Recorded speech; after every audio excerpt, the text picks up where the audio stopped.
Are we live? Yes, we are. Hello, hello, hello. Hello, everyone. Welcome back to dun, da, da, da, Real Life Prepper. Oh, goodness. And we are so excited that you guys are here. We got another review for you today. Hopefully, you guys can hear me a lot better. Auburn, how is our connection? We changed location.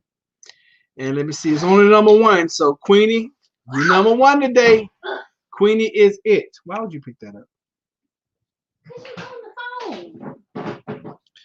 So, anyways, we're gonna be reviewing Containment, Season 1, Episode 2. Episode 2, we're gonna do a little review of Episode 1, and then we're gonna go right into Episode 2. And this episode's name is I to Die, You to Live. I to Die, You to Live. So, starts out with a quote. Well, first of all, before we even get started, let's address everybody. Hello, Queenie. What's up, everybody? Hello, Auburn. What's really going on? You changed your name? Okay. All right, let's see here. Linda's here. Hey, Linda. How are you? Jean. Jean is here. Hey, Jean. How are you doing? And Full of Hope. Hey, Full of Hope. Good Lord. Watched the original years ago. Yep. Hey there, Miss Queen. Yep. Yep. All right, cool. So it looks like we got folks in. So how many folks actually watched the episode this week? And for those that are new to the channel, we will, from time to time, we will review some movies, review some TV shows that are like end of the earth themed or prepperish-y, so that just we can stay up on what's going on.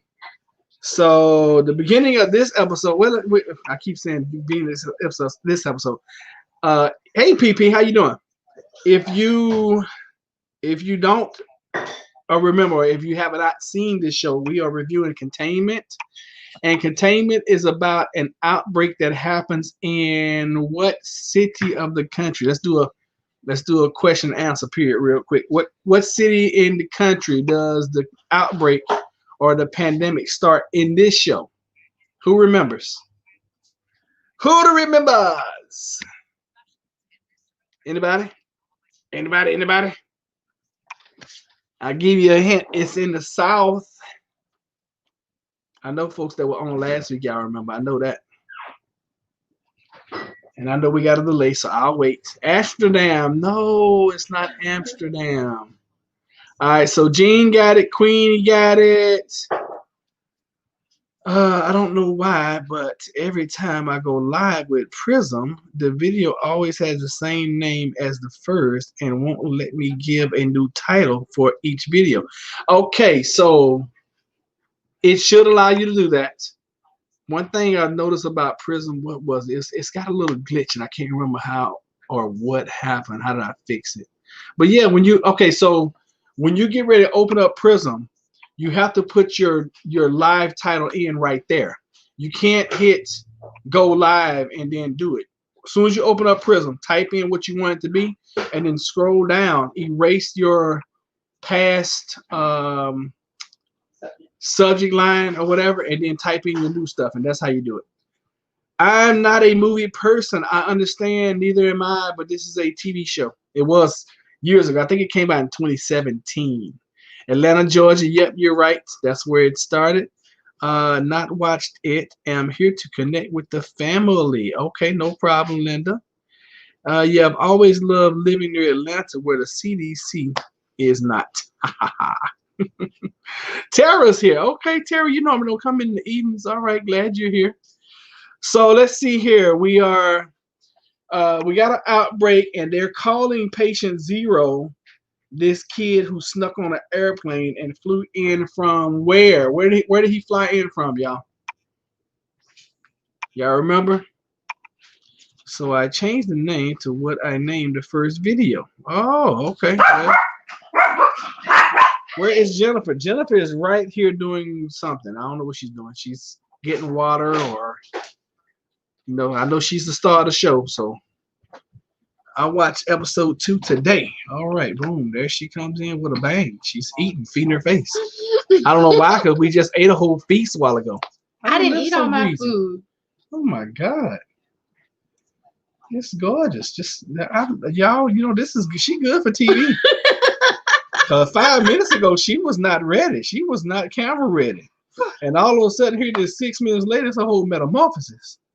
Syria, good answer. Good answer. That's where patient zero, quote unquote patient zero, is from. So right now, and we noticed last week in the review that they put these fences up really quick. And it's supposed to only be 48 hours. And this is 100% kill ratio for this virus. 100% kill. Good job, Gene. Good job. So it's supposed to be 100% kill ratio, and you get infected between 16 and how many hours? If you pass 16 to how many hours, you're okay. Who remembers? Have you read the patient 060606 Gates linking your body with cryptocurrency through the vaccine, the Luciferian? Was that mosquito? I hope not. I'm allergic to mosquitoes, y'all. Component is it glows under the light. Please do not take the vaccine. I don't believe he was patient zero. Okay, that's all good. Right. Good. That's really going on. That's real. That's Auburn Watchman. Okay. All right, so yeah, we find out if you really watch this episode, we find out in this episode that it's just some things that just don't seem to make. Let me tell you how it ends. Sense. Yeah, no. Some things that don't make too much sense. All right, so full of hope, and for anybody else who wants to go on, we only do one episode at a time, one review per week. Okay, and this is going to be a 13-week extravaganza. So we're only 2 weeks in. So please don't tell us how it ends. All right. So who remembers? Okay, so 16 to 40. Okay, good job. You are actually listening. Kate doesn't think he is. She doesn't. Katie doesn't think that he's patient zero. She figured it out already because she was like, "How in the world? I saw the doctor and the other guy dead, and then patient zero, he was alive." So. Good catch. What's funny? Linda is telling on me. I don't have the necklace on. No, I don't have the necklace on today. Yeah, I don't have mine on either. I have on my necklace that my best friend and I match. It says matchless on it, and it's very personal to the two of us. I have that on today. Black Mirror tells you more about the future. It is on my dresser in a very sacred place where I can grab it anytime I need it. But I put on my best friend's matching necklace today instead of that one. Yeah, and I don't have mine on either. I jumped in the shower early. I don't shower with it on. Yeah. So when I came out the shower, I just well, we were in a little bit of a rush. Yeah, we was rushing out the house a little bit earlier. He just left. And we'll tell you guys about our day today after we review. Okay?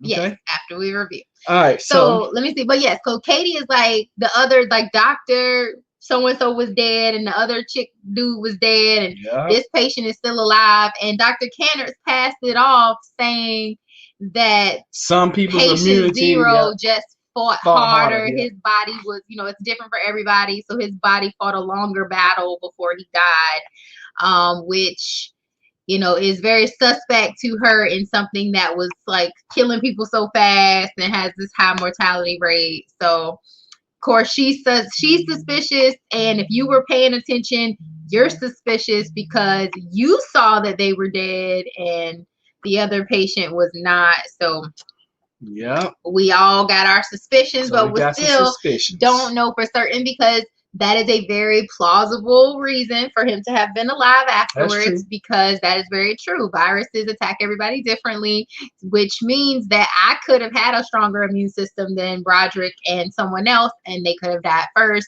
But at the end of the day, we all dead because the virus kills everybody. Yep. So we also got this side story of, what's this little girl's name? Sorry, that is a mosquito. Come here, Seki. I figured that. What's the little pregnant girl's name? I can't remember her name. Off topic, I put one of my raised beds together and planted 192 carrots in it. Nice. 6 feet. Awesome. And Linda says she has her necklace on for sure. Yes. We apologize. Yeah, we normally have them on. We just say this is just one day we didn't have them on. It's all good. But you know what? I'm very proud of this. This was like custom made for my friend and I. So as you can tell, I wear all custom made pieces. Cause we're that level. We're facing reduced hours, reduced person shops, not rationing, more people wearing masks. GB is worse though. GB. All right.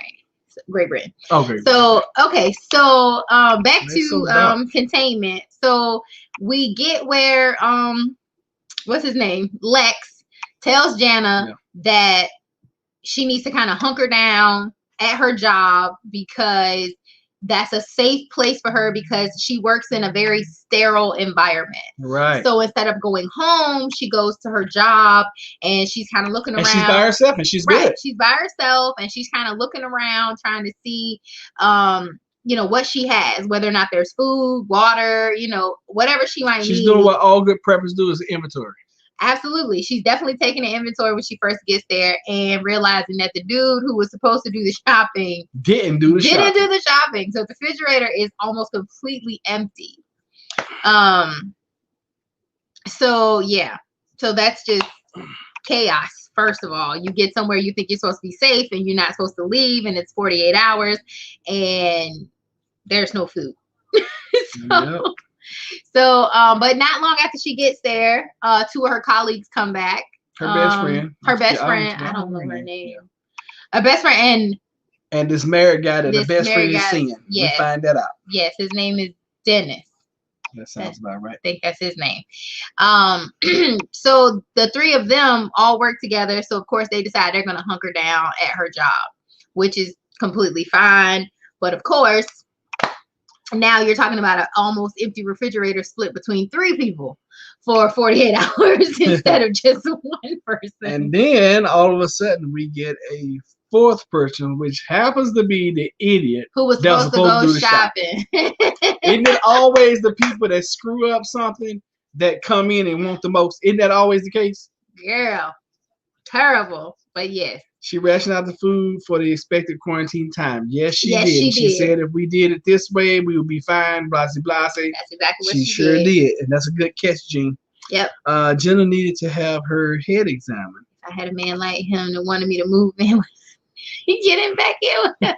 I know that's real. She should have just, but you know what? Everybody's got a background. Everybody's got, things going on that cause them to have hesitation when they do stuff, or like she literally was having like a panic attack because she has some trust issues, and it stems from the way she grew up and being in foster care and all of that. So she had something going on in her brain that was just, it was just a bad time for it. And then we never, you never know what somebody has gone through before you met them. You never know what the triggers are. You never know what the past is. Absolutely. You don't know anybody's story unless you sit and ask them. And so you just got to know. And then at the end of the day, even if you know their story, you still don't know what they might be going through in their head on a daily basis. And you should ask to get an understanding. And once you have one, try to be a little bit mindful about what does trigger them. Like, what is it? It's just a lot of light.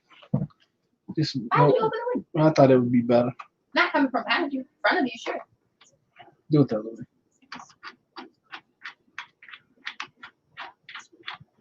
Thank you so very much. Dirty cockboard.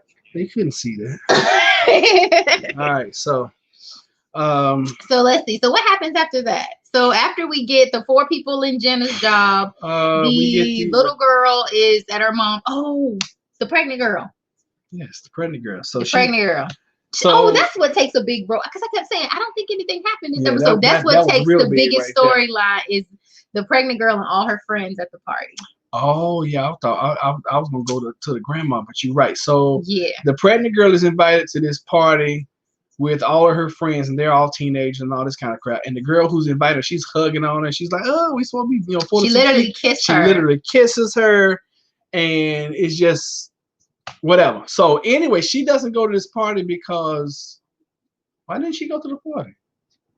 because she had to go help her grandmama because her granddad called her and was like, "Hey, I'm stuck at the hospital. Can you go?" Teresa, that's her name. Okay, good. Said, "I'm stuck at the hospital. Can you go take care of your grandmama? You know, go take her some food, blah, blah, blah." Right. So because of that, she goes in, and then while she's there at grandma's house, she finds out that all her friends have gone to this party and they're sick. Not that they have potentially gotten sick. They're sick. And so she instantly starts bleaching down everything on everything, which was smart. I mean, she cleans off the plate. A teenager. Yeah. I mean, I thought that was very, very. I mean, she cleans off the plate that she took out. She wiped down the table. She didn't leave any groceries. She took the sandwich back that she had brought for her and was like, "Hey, I messed up your sandwich. Mom will bring you another one." Right. So that she knew that, okay, I'm gonna have to send my mom back, and she didn't get her grandmother all upset, and she instantly left to get out of there just in case she could be contagious and she didn't know. She didn't want to pass anything to grandma, which I thought was very admirable. Good Lord, he is a feisty little something. We got some kind of way. We got a mosquito in here, and I am definitely allergic to that. If he bites me one more time, I'm going to have an allergic reaction. I'm going to have an allergy attack. I feel it coming too. Yeah. I'm gonna kill that food. So anyway, let me see. Just left. Yep. She instead of her just leaving, she cleaned up. She took all the bags with her, which I thought was just amazing. Yep, absolutely. That was smart of her. And so we go to Lex is finding out about all these kids that are now coming into the hospital and they're sick and they're trying to figure out who exactly was the one that spread it. Right. And come to find out, because they the Syrian guy went to his family's house and his younger cousin or whatever was seeing a white female, and when they went and asked him about it, one of the family members was like, "We don't know who she is because we wouldn't have approved of her anyway." Right. Which brings up a whole nother point of what? That's cultural. That's cultural. And with some cultures, they do not want you mingling outside of those races, outside of those cultures. I think it's just for some cultures, they very strongly believe about preserving the culture. Yeah. And so with him trying to date a Caucasian woman that was outside of the culture, and they would have had a problem with that. Not that they would not have eventually gotten over it if he was really in love with her and whatever, but they definitely would have given him a hard time about it. A bunch of grief. Right. So kind of find out he's in touch with her. Later on, you find out that this. Wait a minute, this scene right here is important. I think this is when we discover. Okay, so this is when we discover. That's when he finds out that. So Lex had volunteered, basically his friend who's inside, Jake had volunteered Jake to the doctor to go through people's belongings after they had passed. So as he's going through patient Zero's family stuff, that's when we find out that the younger cousin was dating a white girl, which was good because if it hadn't been for that, we would have never known. Right, absolutely. He's found because he was looking through all the pictures and he saw all the family members, and then he saw someone he couldn't identify. Yeah. And so with that, Lex was able to actually run her face through the facial recognition, because that's how they ended up finding her. They ended up using the picture to send it through the facial recognition. They found her on the street cams. Yep. And was able to locate the building where she was or where she had gone in order for them to get there. And of course they get there and they all pass. Well, the kids are all partying and they're drunk and they're kind of laid out. And then they find her in the back room and she's bleeding and hemorrhaging, she's sick. It's bad. And that's when they bring all the kids, of course. Right, absolutely. Contact tracing. And so that's when they bring all the kids in to the hospital.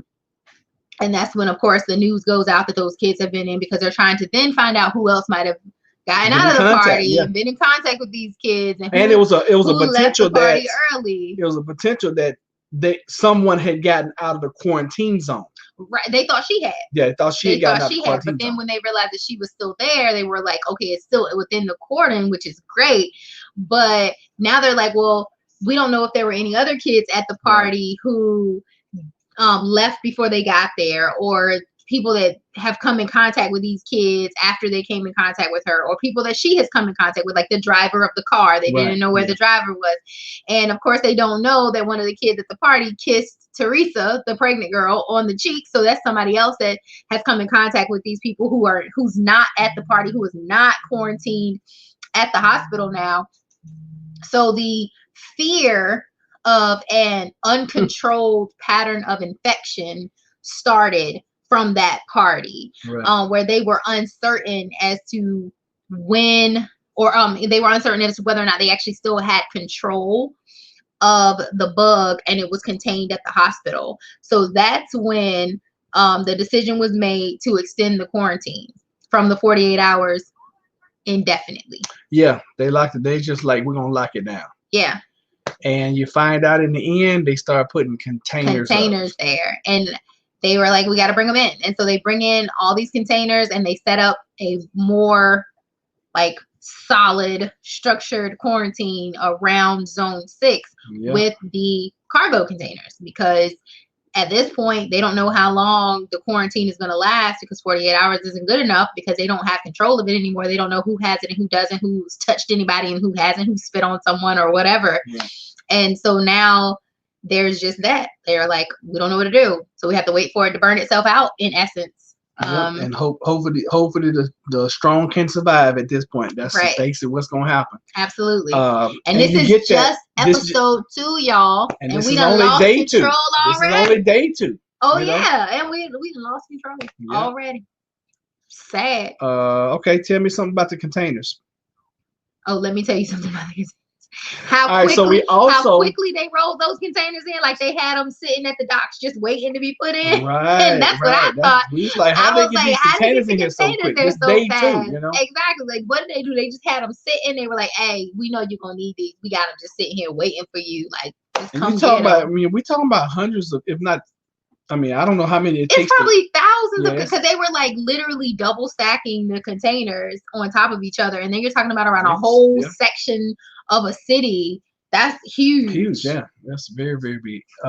They got those containers in. Yes, they did. Yes, they did. So we also got another story that's brewing with this quote unquote journalist. He's kind of like a Netflix guy. I mean, not Netflix, but he's kind of like a YouTube guy. They don't really call it that. Like a podcast. No, not really a podcast, but he's somebody who's trying to make a name for himself. He's definitely like online media. Right. I don't really know what they. And it's kind of like social media. He calls himself a journalist, and he has a little website that he puts his stories up on, but it's not like major media. Right.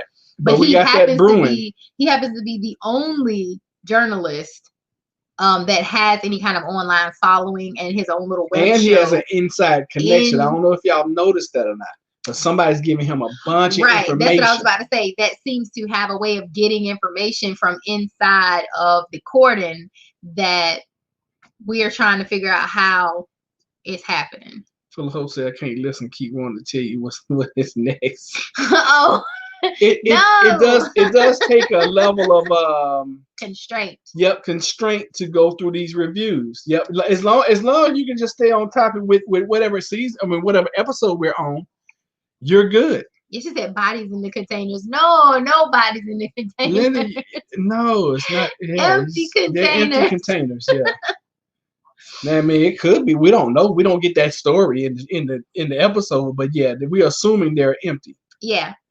All right. So I think I think that's pretty much it for this episode. Like the biggest things are. We're gonna fast forward here. Like the biggest things are definitely to keep in mind that the virus is now out within the cordon. And there's no way to control it anymore, to control the spread of the infection. Right. Like that is over. They don't have a handle on that anymore. Empty for now. The other thing is that the containers have been rolled in, and that the quarantine has been extended indefinitely, because they're unsure how long it's going to take for the virus to actually burn itself out, because there's no way for them to treat it right now. Jenna and her friends are at her job, locked in, because you're going to get to see them more, because of course Lex is going to be communicating back and forth with Jenna. And Teresa, the pregnant girl, goes back to her mom's shop. She goes back to her mom's shop, but she could potentially be infected. So she don't goes know. into a storeroom and she just locks herself away. She was talking to what's the name, and she was like, "I'm locking myself away." Oh, okay, that's right. I thought that was the beginning of the next episode. I couldn't remember. I mean, it's right here. That's fine. Yeah. So she is potentially infected. So she is self-isolating. Yeah. Basically staying away from everyone because she's unsure, and which is wise. And she is incredibly scared. Like, she's very frightened about the fact that this girl who is sick at the hospital could have potentially passed along this virus to her. And so now you have a hospital full of sick teenagers. Actually, no. We find out in this episode also they're going to start releasing the kids that were under Katie's care to the parents that are in the quarantine zone. Absolutely. And the majority of the kids do get to go home, including the little girl with the hay fever. But there are some kids whose parents are outside of the cordon, and so they have to stay at the hospital. So Katie has opted to stay at the hospital with them, which of course increases her risk for infection. I did notice that she's at the hospital. Queen says, "Have you noticed that Teresa said her mom increased the prices in the food?" Yes, she did, and that's wise. I mean, that's wise business. She immediately started price gouging on all the goods that were in her store, and of course, we all know she knows she's not going to get. As a business owner, when a situation like this happens, I can't fault anybody for price gouging because you don't know when you're going to be able to get restocked. You have no clue. And supply and demand is always in play. So in this case, in this situation, hey, I can't fault her for that. And if it was me, what I would have done, I would have taken my prices up and I would have tried to sell out because I wouldn't want to be in a quarantine zone where I was the only person with supplies. I'm just saying. Well, I'm the only person that people know have supplies. Absolutely. So it's gonna be interesting to see, what continues to unfold within the series as the days go by, as supplies do get short, as people get agitated because the containers have been brought in, which means that there's a way more strict quarantine and cordon involved. Like, it's no longer some temporary fences. This is like long term. You have to stay in your zone. Oh yeah, that's another thing. The people inside the quarantine zone, they don't know the containers are going up. All they hear is all this noise. Yeah. Like Teresa, she's in her mom's shop. That's 3 high. Yeah, that's 3. I was gonna correct you a while ago, but yeah, they're 3 high. So, like Teresa's on the phone with Xander, and she hears all this noise. Xander's out there watching them put the containers up because he was like, "Screw it, I'm coming to you. I'm not gonna let you go through this by yourself." Yeah, well. And all of a sudden, blam, blam, blam, all this noise, and Teresa's like, "What's going on out there?" And he's like standing there speechless because he cannot believe that he's seen 3 high stacked containers. I mean, it's looking at it on TV is crazy. Yeah. I can only imagine if I was in this situation and I'm seeing these containers just come in and they're stacked 3 high. I mean, that's Absolutely. tall. You're talking, what's that? They're 12 feet high per container. So that's 36 feet. Nowhere in the world you're gonna be able to get over that. Agreed. And that's if they're 12 feet high. They might even be taller than that. Yeah. So that's where we are. Like, so that's where we are. That's our review. And just know that that's the type of stuff that could potentially happen when you're talking about trying to control the spread of a virus, and that is this deadly and this fast. And people are not social distancing, teenagers at a party. Right. And people it's happening now, happening all over. Oh yes. So just like a lot of the things that you see that are happening faster in the Containment series because of the speed of the virus, like how quickly people are infected and die. Like right now, coronavirus, it takes a week or so if folks are infected and they're going, you don't know if they're going to die because they have a chance to live. It's not 100% mortality rate, but in this instance, they have this 100% mortality rate. So they are very, very strict about placing that cordon in place and then leaving it in place when they lost control of the spread. Right. And so as long as it was in the hospital, they were good. They were like, okay, we can rope off this zone right here. Nobody in, nobody out. We good. As long as it burns itself out in the hospital, we can open it back up in 40 hours. Right. As soon as those kids went to that party, it was lost done. control. It was done. And so now, and that's kind of how you can translate that to real life. Like everything was good. We're letting people open stuff back up. And then people started doing stuff they shouldn't. And the infection rates went back up. So then they went back down on the restrictions. They tightened everything back down. Oh, you can have 50 people. You can open up to half capacity. Oh, no, wait, the numbers are going back up. Now it's back down to 10 people. Right. You know, what? So you can make those connections between what's happening there versus and what's happening here. It's the same, you know, they parallel one another, just not in severity. Like we don't have the same severe measures in place because the virus isn't as virulent and as severe as it is within the show. Now let's talk about this price gouging things, y'all. Now this is a prepping channel. Okay, most of us are preppers, if not all of us. So you know all the time that you need to stock up on whatever. And you know we teach on this channel water, water, water. So when things happen, if you're already stocked up, you know, you don't have to worry about going out and trying to get last minute prep items. Does everybody agree with that? Now, I'm not saying it's right or it's wrong with these businesses price gouging. I say I understand why they would. Gene W, aren't you in Florida? Blizzard snow. And who's okay? A story in my town. I'm gonna read what Gene says. Story in my town. Price guys during a blizzard. After the blizzard, they closed because no one shopped there. They were there for 20 years. They tried to price gouge their long-term customers.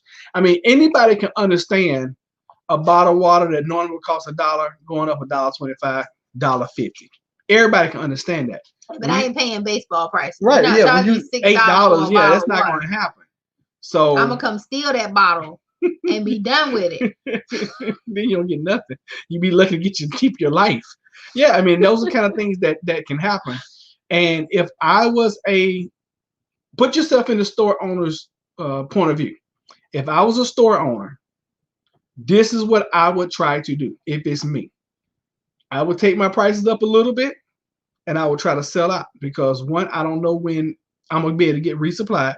The demand has gone up tremendously and I'm going to try to board up my store as fast as possible. And see, I'm the opposite. Because if you're trying to get rid of stuff, why wouldn't you take your prices down a little? Because they're already elevated above what you're going to pay at cost. So if you pay 50 cents for something and you're charging $1, why not take your price down to 75 cents? You still have a profit margin from what you purchased, and people are going to buy it, and then they will buy more and buy faster. So you could go ahead and get your store boarded up. Why would I pay more for something and then buy it faster? Because when a blizzard comes, a hurricane comes, what happens around here? Yeah, they buy all the eggs and stuff, and they buy the milk and the water, but you still gonna end up with and they buy all the bread. I was like, but you gonna still end up with all the Twizzlers on your shelf. Well, then that kind of stuff you take down in price. But things you know. Okay, so Queen. Okay, so let's have a vote. Let's have a vote. If you was a store owner and you knew. Hey, I can admit when I don't agree with the majority. Okay, no problem. Y'all don't agree with me. That's cool. It doesn't hurt my feelings. And this is why it's good to have this discussion. Because guess what? I'm not a store owner. But if I were, and y'all are my customers, that bottle of water y'all was paying whatever for, it's gonna go up. I'm just letting you know it's gonna go up. Now the Twizzlers, they're gonna go down.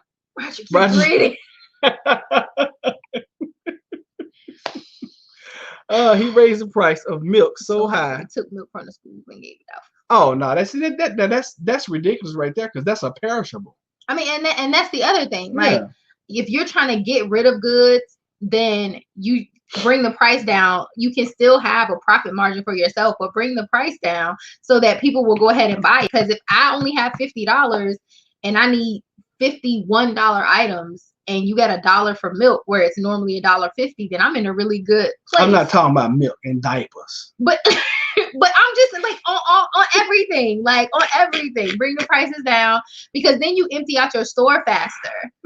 And once you get your if your whole like plan is to get rid of all the goods in your store, then you can literally take whatever it is that you want to take for yourself to prep for yourself. Sell everything else, get your store closed down. That way you can take all your stuff, go home. You're protecting your store because your store is empty. You have your own preps because you've taken whatever you want out of the store. I'm definitely gonna have my preps. So then you're good. Like then you But you then win. Okay, so let me and ask you guys this. What are you gonna do with all that extra money anyway in the middle of a quarantine zone? What you gonna do with it? Get out. You can't get out. You can buy you can buy anything at any time. Y'all do realize that, right?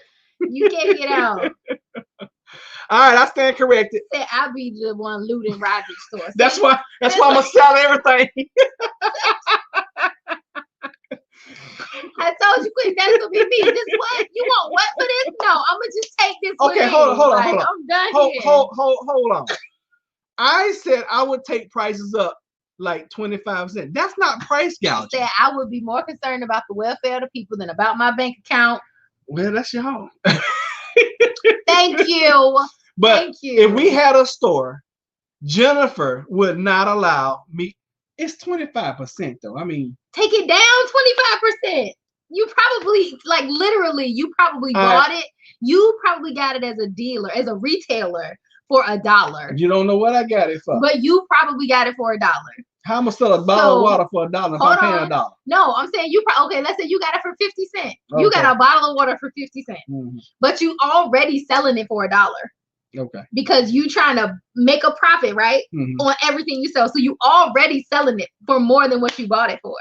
Now you're gonna take it up even more to broaden that profit margin. I'm gonna say he's gonna be helping Queenie. I got something for you looters. I got something for you looters. Why wouldn't you take it down like 25% instead and do it for 75 cents instead of $1? Now you helping everybody. Queenie and Auburn gonna come in and buy everything. Nobody has nothing. Okay, and I'm gonna go to Queenie and Auburn. And then you know what they gonna do? They'll be charging $2 for it. But that's Queenie and Auburn's fault. Like that's their problem. Then that's not your problem. You the store owner. You said you had a goal. You want to be able to take what you needed for preps and close your store down. Like get rid of all your merchandise and close your store down to protect your property. So why would you take prices up? Take them down. You hit your goal. Do whatever it is you need to do. If Queenie and Auburn buy up all this, they're not gonna buy it. They're gonna come steal it from you because you're gonna have these high prices. Then I mean, good Lord. And what you gonna do with this money? Like, you can't do nothing with the money if you die. I'm leaving. You can't do nothing with the money if you die. Oh, I'm not dying. If people come I got something for you looters. That's all I want to say.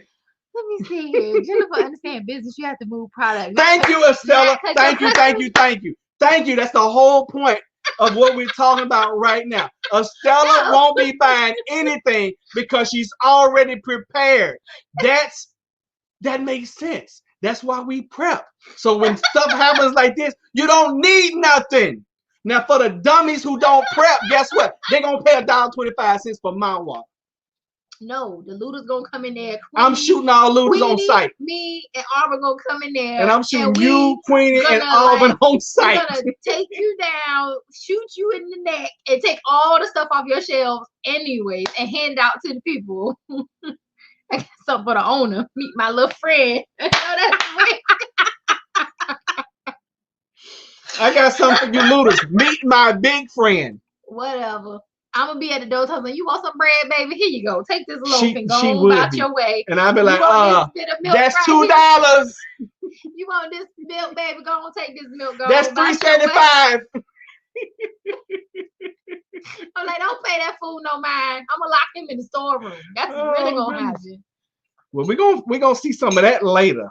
Anyways, we're gonna tell y'all about our day because we're gonna shift gears a little bit. No, you don't want to? I'm laughing at you, shaking my head at you with your crazy mind. Tomorrow you gonna up your prices. Yeah. Listen, y'all. I'm gonna tell y'all the honest to God truth. This person right here, he telling y'all he would up prices, but him and I would start out in argument mode because I know better. He would be like, the little girl need diapers, just get a girl diaper. Just give them to her. And I'd be like, okay, that's fine. I would have an IOU book. Uh-huh. I'd be like, all right, come on in. How much money you got? Oh God, she ain't got but $20.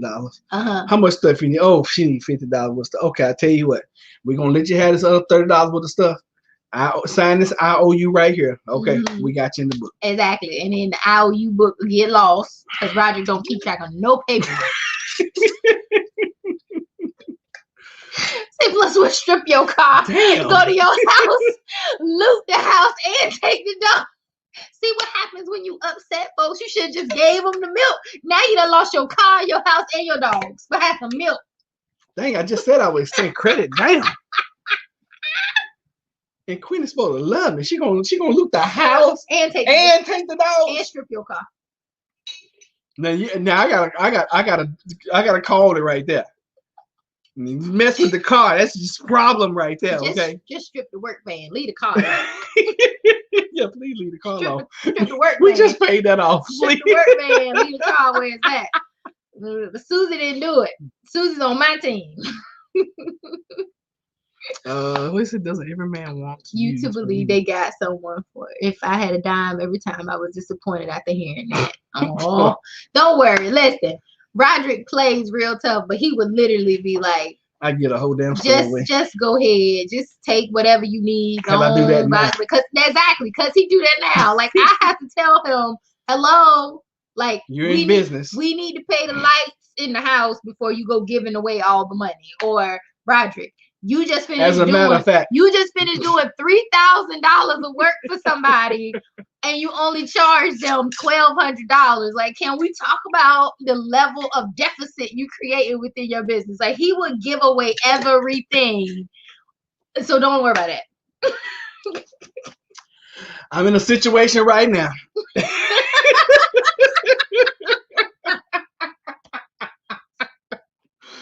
Oh goodness! All right. So we don't do the things we do for money, and that is why Roderick doesn't mind giving away $600 in material and $1,100 in labor. Oh, I've definitely had folks to get me where I've gone in and paid for material, did all the work, and they complain to the point I was like, you know what, just forget it.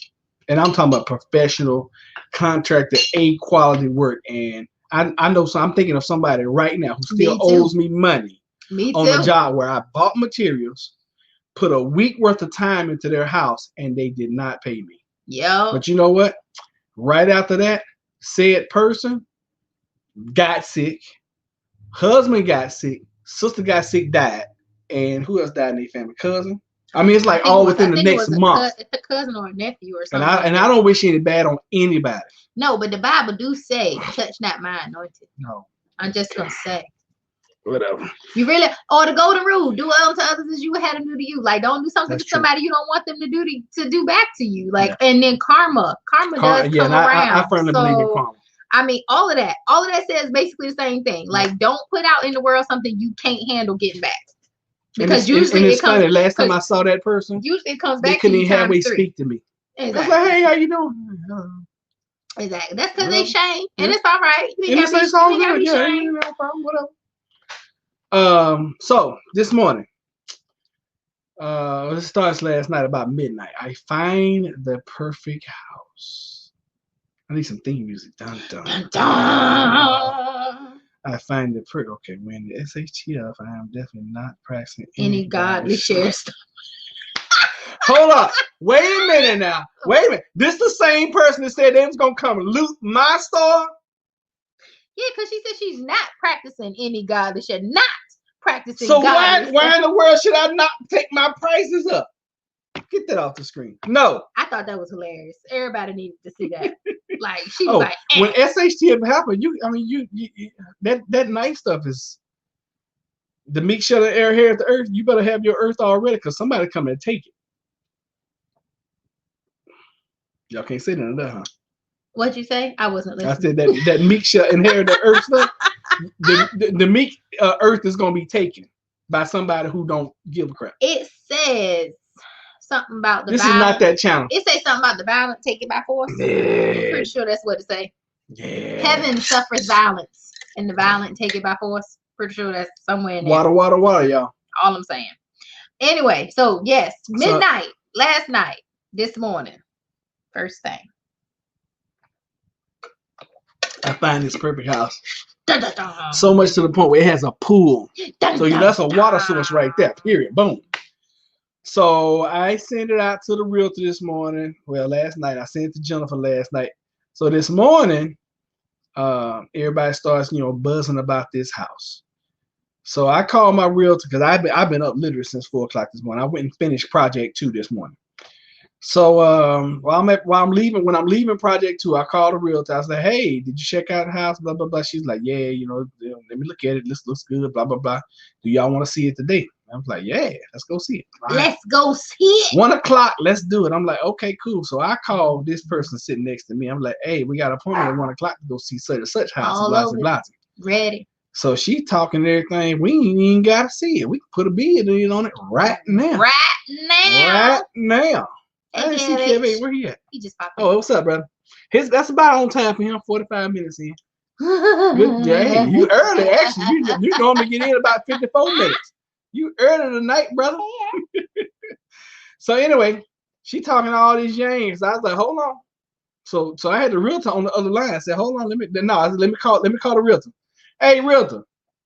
Boss said that, don't even worry about it. We ain't tell everybody because they already had appointments at 9, 10, I think 11 and 1. Yeah. We was at 1:00. So somebody sitting next to me was like, yeah, you can tell them don't even come by and look at it. We just gonna put the bid in right now. Such and such. Now. Blah blah blah. Now, to said person's defense, this house pictures were immaculate. So gorgeous. It looked like the perfect house, and I was on board. I was like, yeah, we need to go and jump on this. Yeah. Even the realtor was like, this is gonna be a fight for this one, y'all. Fight for the house, absolutely. And the lender was like, oh yeah, it's gonna be a fight for this house, y'all. So you might want to think about being up here as opposed to being right here with asking price. So I was like, okay, well, if we did this, what is it gonna look like? All right, it's gonna look like this, blah blah blah blah blah. What is Kev saying? You can buy a house, get some land. It's where the rich are moving. All right, what is Alwyn saying? In the grand scheme of reality, when the shit hits the fan, everybody need to come together, help each other stay alive. I can buy that. Gotta go get some sleep. Oh, it's 11:50. Oh, you can sleep tomorrow. Good night, my darling. Good night, sweet dreams, dear. Sweet dreams, dear Prince. Is that the line? Sweet Prince. Oh, sweet dreams, sweet Prince. That's not it. She says good night, sweet Prince. She doesn't say nothing about her dreams. Prince. Okay, I got you. I messed that quote all up, y'all. Just screwed that up. So, anyways, we sitting around the house. We buzzing. I mean, we've been buzzing all day about this house. Really. I told Roger, I said, look, even if we get them exactly what they want, this gonna what the mortgage gonna probably look like with the insurance, with the taxes. I was calculating my butt off. I was like, and then I even asked her, I said, how much is our limit? Like, how much do we want to pay for this house? Like, how much above this? Oh, we gotta tell them about the country house. We didn't tell them about the country house. Yesterday, we drove to the country yesterday. We didn't get there. Ain't nothing to tell. So we found the perfect house in the country. Wait, we'll tell that after this. All right, cool. So, I'm sorry. Anyway, we go see this house at 1:00. Nobody likes it, not even the realtor. So we get there. First off, we get there. The lady's outside. She's got her dogs in the car because she don't want the dogs to bother us in the house, which would have been fine with me. I don't mind dogs. Y'all know that. But so we get in the house and we looking around. First of all, we can't make no noise. It's a little baby in there asleep. She had been trying to stay up all day. She's in there trying to get her midday nap. And I was like, hey, okay, look. The lady asked us, can you please try to keep it down so that you don't wake the baby? I'm cool with that. I'm okay with that. That's cool. Roger yelling, using his outside voice. I was not yelling. I was using a voice. Outside one. It wasn't like, I wasn't doing that. Jennifer makes it seem like I was yelling. Anyway, so we walking around in the house, we checking it out. Get off you, Jackson. Jack, you've been a bad boy today. Why are you full of dirt? Come here. Show everybody. Look at these paws, y'all. Look how dirty he is. Look at his mouth. Oh my God, you nasty little. Get down. Get out. Get out of here. All y'all, get out. That's Scotch Guard. That'll be all right. Where's the towelette that was over here? What you talk to the people. We have an emergency right now, y'all. Having a family emergency. Anyway, I Scotch Guard these because of this. This is the very reason why. So that the dirt just so we get there. See that? The dirt just wipes away. Anyway, that's what Scotch Guard is for. It's that farmhouse with the barn. Yes, I'm gonna tell y'all about that in a minute. Yeah. Just hold on. Anyhow, so we get in and we're walking around. I can't believe y'all went outside and got filthy. Yeah, man, you boys. Went outside. Went out. Hold on, wait. What? I wouldn't really help. Are you saying loot? Loot you. Loot you? You just hit a nerve with me. Still love you. He's just kidding. I'm just we all right. It's all good fun. We have a good time here. Don't worry about that. But we shoot all looters at my store. And we steal from the owner. Don't worry about it. Don't worry about it. We lock the owner in the back and we just steal. Ain't no big deal. And anyway. we give all the stuff away anyway, so don't worry about it. But yeah, so we get there, we're walking around, and I immediately am like, they smoke in the house. Yeah. And normally I'm the one that smells everything, but I had my respirator on. So they had all these like incense and stuff going, and the realtor was thinking that it was going to be an issue with the dog smell. Like doggy dogs. And I was like, no, it doesn't smell like dog. It smells like smoke. Like they obviously smoke in the house. And we hate cigarette smokes. Smoke. Hate. So that meant that we would have had to go in and kill the cigarette smell. So we was like, all right, that's strike one. So then we were looking around, and the house wasn't really all that clean. We was gonna have to first of all come in and do a deep clean. Second, we've got to kilt everything, which is paint, but do a specific primer paint first, and replace all the floors. And some of the appliances. Yeah, and some of the appliances need to be replaced. Like definitely washer and dryer, probably the dishwasher, but definitely a really good like. And I was gonna do all the lighting. Right. It was kind of dim in there. Yeah, it was very dim. Yeah, I mean, it did have 2 sitting rooms. It had a fireplace. Yeah, it was great. But the master bathroom actually had bedroom was really small. The master bedroom was small, and it shared a bathroom with the kitchen. Off the kitchen. That means that anybody who is in the sitting room is using your master bathroom. Yeah. And in the sitting room too, the 2 bedrooms on the backside would have to share that bathroom, and it was weird. It was really weird. And then you had a pool, but you had to go outside the back door and then go around the side of the house to get to the pool. Yeah, there was no way to get to the pool. Like it was on its own little deck and everything. It was really nice the way it was set up. Yeah, but you had no way of getting right to the pool. Right to it. You had to go out the back door and then walk around to the side of the house. Yeah. To go up another, like down one deck and then up, and then down the same deck you had 8 feet, and it was a fence, and then like another 8 feet the neighbor's house was right there. And I was like, way too close, because you can't have anybody in your backyard. Like the pictures made the yard look much bigger than it was, and then like you can't have any like. I wouldn't be comfortable having people in my backyard in their bathing suits trying to get in the pool, and the neighbor's house is right there, and we don't have a privacy fence, no way to kind of give them any kind of shielding from that, because you don't know what kind of people live in that house. I don't know.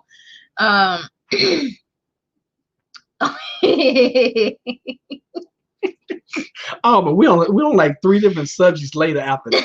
He's just trying to say. And that's another thing. Jennifer and I don't share bathrooms now. No. So I would be using, which I don't have a problem with. I would be using the bathroom on the other side of the house, which would have been fine.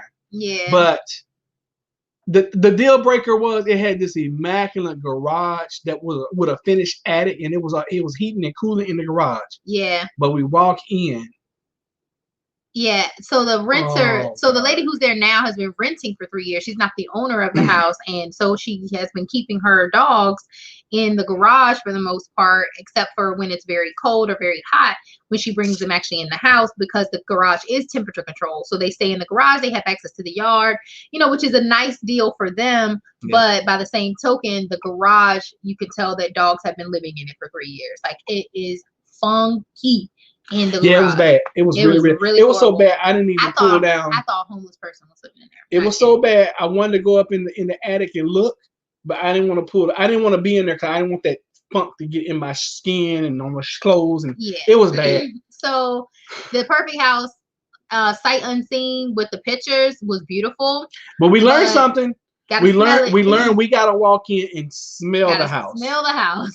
Because we didn't realize that everybody's not clean like we are. Now I fuss all the time. I be like, this house is nasty. Yeah, but he don't do nothing to clean it up though. He just keep bringing more stuff in.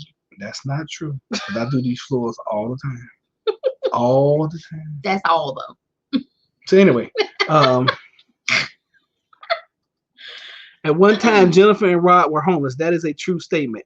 Yes. I like living alone when I can manage it. Sounds like a house from a horror story. No, it wasn't quite that. It was really nice. It wasn't a horror that bad. story house. We went past a horror story house. Oh, now we're gonna tell y'all that story now. But like I don't have to go into a horror, like a murder house or old like slave plantation house to know. Like I get that vibe just coming up on the ground. So I took Jennifer to an old slave house today. He did. Like literally, you pull in past the little gate, and you drive down the driveway, and it's got all the trees that are over covered, like a little. Where they used to hang the slaves and stuff. Shut up, boy. Like that's what it looked like. Beautiful trees that kind of hang over that, all flowery in the springtime and stuff. And then you pull up to the house, and it's this huge house. But in the very back of it, they got like a little shack in the back, probably the old slave quarters. I don't know. I just know that I get creepy vibes. I agree, just from being on the. As a matter of fact, y'all remember? Okay, so this has been about 5-6 months ago. Y'all remember the house I went to, and I was like, "Ooh, I'm not getting a good vibe here." A lot of y'all were on. Matter of fact, Kev H was on, and Queen were on. I finally took Jennifer to that house today. Remember when I came in and when I was driving, I was like, "Oh, let me go check this one out." It's sitting on 3 acres, and you got to drive down this long road, and got all these trees around. Y'all remember that house? I took Jennifer to that house today. Yeah, and she said the same exact thing that I said when I got there. And Queenie, when you saw it, you was like, "Yeah, I'm not feeling that house." Y'all should remember that house. Creepy house. It's creepy. It's creepy as hell. Just like I can look at a house online and be like, "That's a murder house. They keep people in the basement, kill people, and put their bodies in the back." Like that. I don't have to go inside of a house to decide that it's a murder house and that it's not for me. Like I can get that vibe from outside. Yeah. All right, so we went out to the country yesterday. Went out to the country yesterday. As soon as Jennifer didn't want to go, but I was determined to go look at this house because get this. You just on our way out to the house, they were asking $180 for the house. And the house was a farmhouse, fenced in all around the property. 5 buildings on the property, and did I say 3 acres already? Mm-hmm. And it was gridded for agriculture and farming and animals and all that kind of stuff. Already ready, perfect. As we're on our way out there, the price drops $60,000. It did. And I pulled it up on our way, and I was like, "This is the same house." I was like, "Jennifer, it's the same house." Same house. And she's like, "Yeah." I was like, the price went down drastically. Now, sight unseen, we were willing to offer what they were asking for or more, sight unseen. So we on our way out there. I'm like, "God, dog, what will make them cut the price $60,000?" We found out. So as we're going, and this is about an hour, about an hour from us. Mm-hmm. So we're driving, and we get, and it was in the perfect location where I wanted to be for a country house, because you go off the main road, turn down another main road, then you turn down another small road, and then you turn down another smaller road, and then you turn down this tiny road, which is perfect for me, because that's what I want, because I don't want y'all to find me, right? Mm-hmm. So as we're going down the small road, not the tiny road, the small road, we keep seeing these signs: caution, high water. So the first one was the first one or the second one? The first one had the water. First one had the water. We had to slow down to like a crawl and get through the water.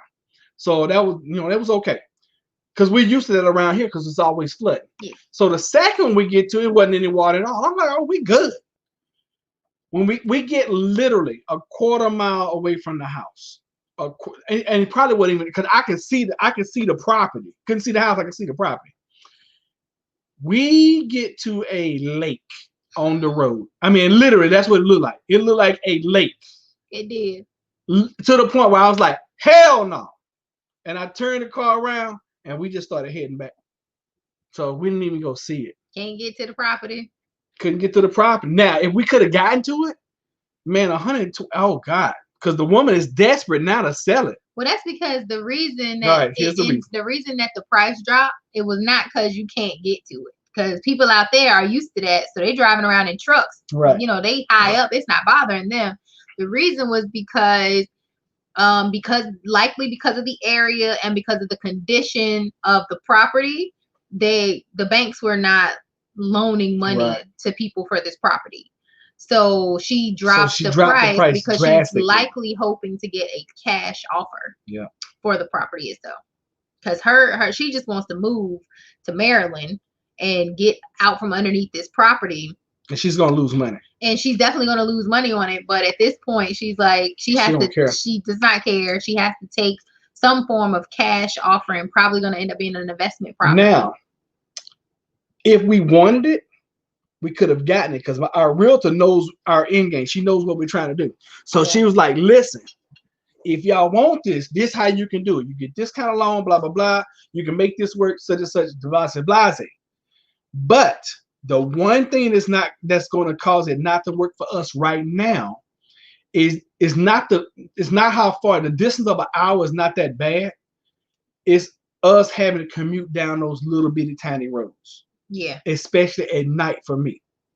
So we got to take in consideration if we're going to move out somewhere. Building a bridge is that's not even in the works right there. That road is way too busy to be trying to build a bridge privately. Yeah, that's not going to happen. Across that. Now they could bring in a bunch of dirt and gravel and whatever. They could raise it. But as far as building, oh no, that probably cost $400,000-$600,000. Yeah. Just a little bridge right there. And it wasn't that kind of water where it's always gonna be there. It's just we had the remnants of what's the name? Sally. We had the remnants of Sally come through the night before, and it dumped a bunch of water in our area. There's probably another way to get to the property. Sun was about to go down. We didn't know. From the opposite side, like if we had gone all the way around, but from the direction that we had come in, there was no alternate route. This was literally like the last road before you turn onto the dirt road that takes you through the 3 acres that takes you to the house. Like there was nothing else. Eventually, you have to come to that corner. Now, granted, the place where all the water was kind of a Y intersection. So I'm sure that down the other road, there was another way to get to that point. But at that juncture, that's probably like the last place. And we could have made, now don't get me wrong, we could have made it through the water because there was a little bitty car that came through as we were approaching it. It was like a little Honda, whatever. It was little. It was a small car. It was low. And it was low. And our car sits up much higher. But I was like, no, I'm not about to risk our car to, that just wasn't not out in the middle of nowhere. Even if didn't stay. I don't have a problem with women. It didn't look Honda. I don't have a problem with people die. People die in my houses all the time.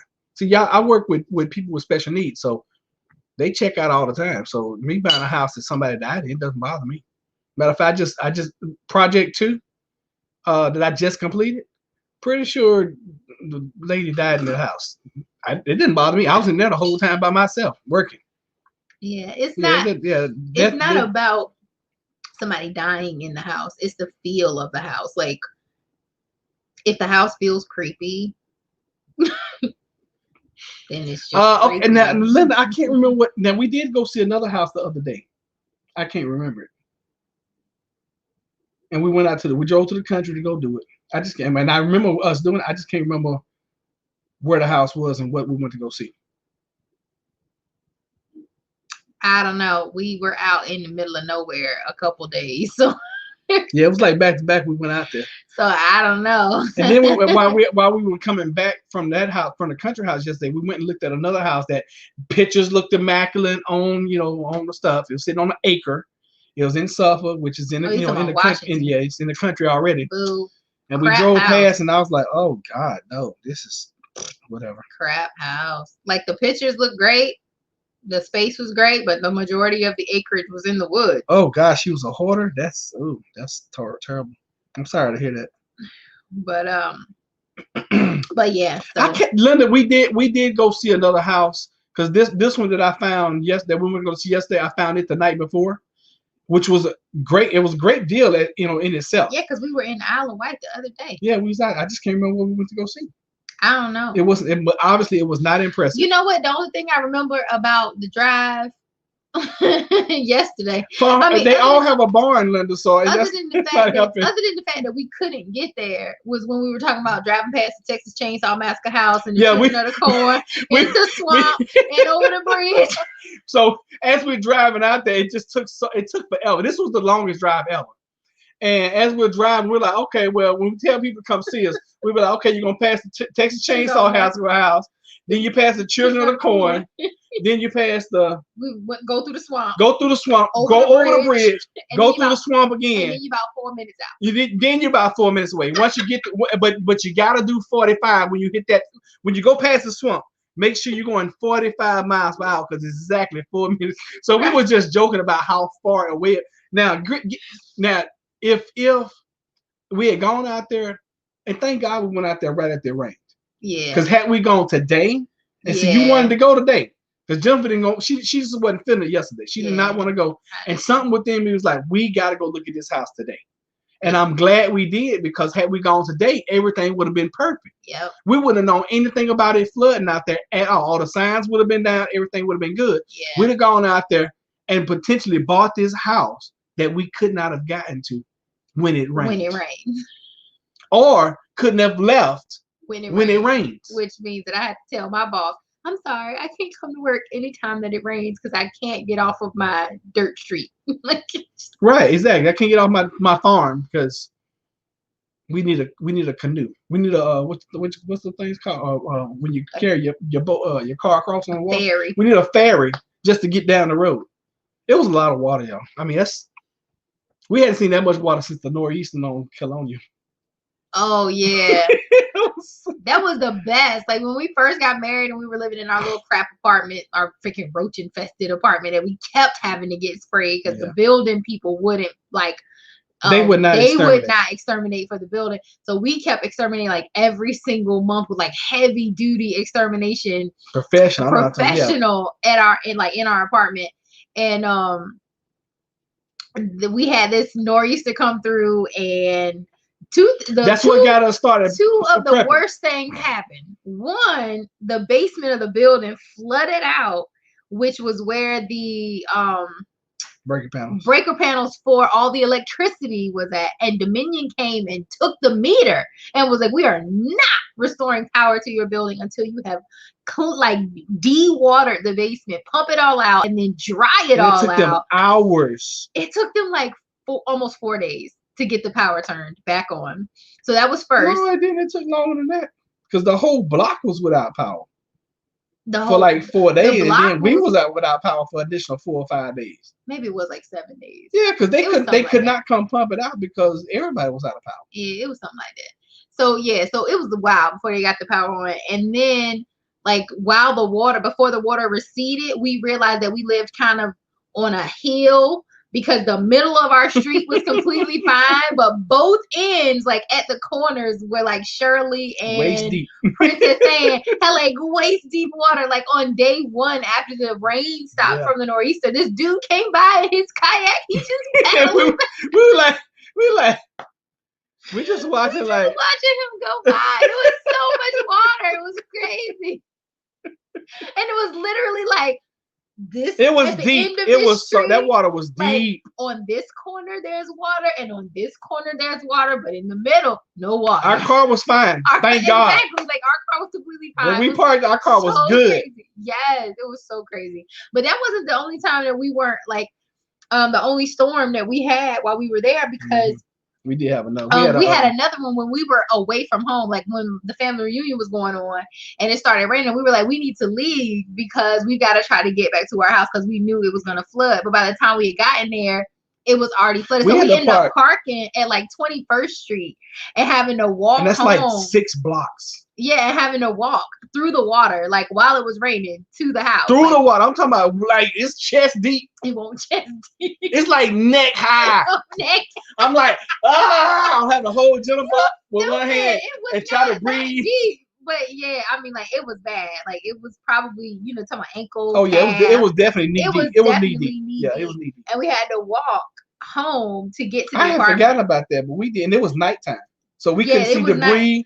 We couldn't see anything that was in the water. We didn't know if alligators was in the water and pythons and nothing. It was just ugh. Right, and that was that was the second, no, maybe that was the last time it really flooded, because I think the second time it flooded was when I was working at the radio station, and I was walking home because Roger couldn't drive to come get me because all the streets, bye Queenie, because all the streets were flooded, like between the radio station and where we were living on. And we talking about that's probably 3 miles. Princess Anne, Brambleton, like it was so bad, like all the streets were flooded, and it was still raining by the time it was time for me to get off work. So I throw a bag over my head, and I'm in heels and a skirt, and I'm like, well, I guess I'm gonna get on the road and start walking. So I tell Roger I'm gonna walk home. He's like, all right, I'm gonna meet you, and somehow we pass each other.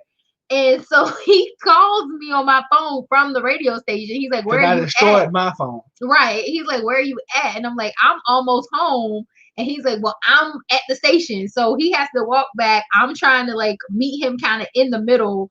So we finally meet up and come back, like, and get to the house. But it was so crazy. Yeah. Like, and then we had another storm where I don't know if it wasn't even a blizzard. It just snowed like crazy snow. Yeah, like that. Oh, we were still on Colonial then. Yeah, we was on Colonial. And this is all. But you know what? We only lived on Colonial for 3 years. We lived there 3 years? Yeah. I didn't realize we lived that long. We lived for 3 years. That was it. We went through so much weather.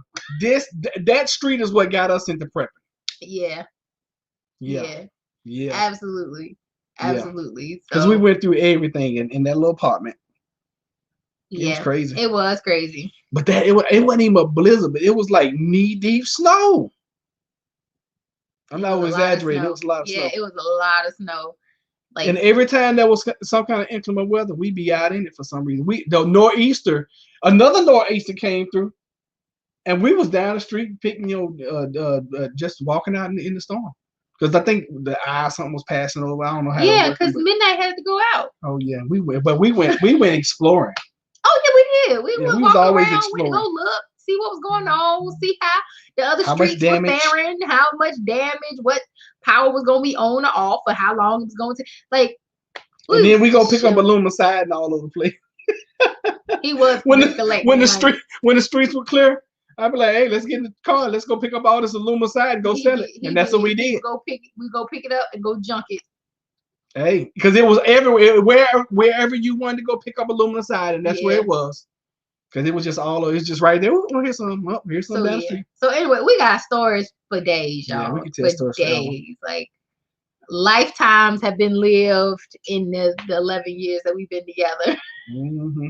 So much stuff has happened, like crazy. But I definitely wouldn't want to be in a position where I had to do this particular journey with anybody else. Because I don't think anybody else could have like matched my crazy well enough for us to have made it through all of the chaos. Like this dude right here, he the only one. Because we both just crazy. It is what it is. So we thank you guys for being here. Hopefully, Auburn, hopefully you didn't get too upset. You know what I'm saying? Yeah, don't worry about that, dude. We love everybody. It's all in good fun. We have a good time. Just know that we all are here for each other. And when Jennifer's on, sometime I'm gonna say things just gonna be out the way anyway, just to get y'all response. Just listen. He's gonna say silliness all the time just to get you riled up, get up under that beautiful skin of yours, and figure out how he's gonna get you to say something or just prick your little heart, make you comment. Crazy is crazy. Oh my God. All right. That's interesting. All right, guys, we getting out of here. Thank y'all so much. Okay, so next Saturday, same time, we're gonna be doing Containment, season 1, episode 3. Yeah. And now I have the task of going to bathe 5 dogs who have spent their entire day digging around in the yard and digging around in the grass. So all of them are covered in mud. Yeah. And we didn't have any water pressure earlier. Oh yeah, that's because that's another story. So like okay, so hold on before you tell that one. So I'm headed to Project House 2 this morning, and I'm trying to get on the interstate so I can leave. There is a really nice like 1968 Cutlass sitting on the side of the road with the headlights completely gone and the parking lights just on. and it spun around and it's turned the opposite way. 18-wheelers in front of me. I pull up, but obviously this had just happened long enough where the 18-wheeler was trying to get on the interstate too. He stops. I stop. I'm trying to figure out what's going on. This car pulls up behind me and zooms past me. And I guess they finally figure out, oh, I probably shouldn't have done that. And they stop at the car that had wrecked. Look inside, and it's like, nobody's in there. So she's yelling at the dude with the 18-wheeler. So I pull around the 18-wheeler, and she yells at me, nobody's in there. And I'm like, and I was trying to hurry up and just go get started with my project. But as I was driving, I thought about it. I was like, dang, I probably should have stopped and looked around because this person probably was ejected from this car. They had to hit this guardrail.